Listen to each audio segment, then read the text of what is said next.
A turma do segundo ano fará agora uma receita de docinho para a sua mamãe. Foi preparado com muito carinho. Então aqui o chefe de cozinha Carlos Manuel, o Anderson Ferreira e Andressa Gabriele. Mamãe, esse docinho do segundo ano é para você. Mamãe, essa receita é toda assim. Mamãe, esse docinho é de coco, a senhora é uma. Então vamos começar agora a receita com Carlos Manuel. O que você vai colocar aí, Carlos Manuel? Vai falando para ele. Doce de leite, pode despejar. Pode despejar, pode colocar a mão. Essa mulher não pode. Isso. Brigadeiro. Pronto, coloca aqui dentro. Você vai colocar açúcar.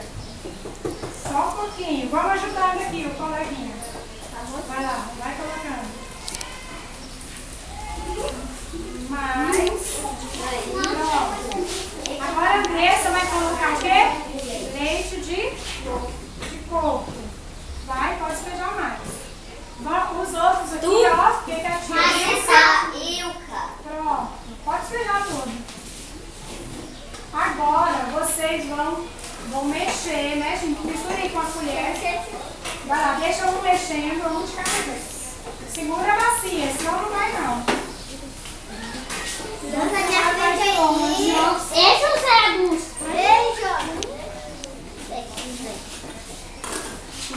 Jorge vai Pronto, vamos colocar o outro leite? Coloca o outro leite aqui, ó, o leite ninho. Andressa, coloca o outro leite ninho. Vamos lá, com muito carinho, os 2 bolos de teste. Meu chefe, aqui ó, pode despejar todo lá dentro. Pronto. Agora mais um pouquinho de leite. Vai. Pode mexer. Deixa eu mexer. Vai. Pronto, não coloca mais não. Tá certo. Vai.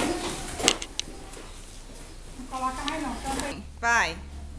Hoje a receita está muito boa para todas as mamães. você vai tentando fazer Eu sou uma bolinha. o repórter. Ai, ai. Isso, vai enrolando ele, você passando volta tudo. Isso. Andressa, fica na mesa segurada. Aí, agora os docinhos. E carne Vai, agora mostra muito bom. Carne moeda. Aí, olha que lindinho. Pra... Hoje,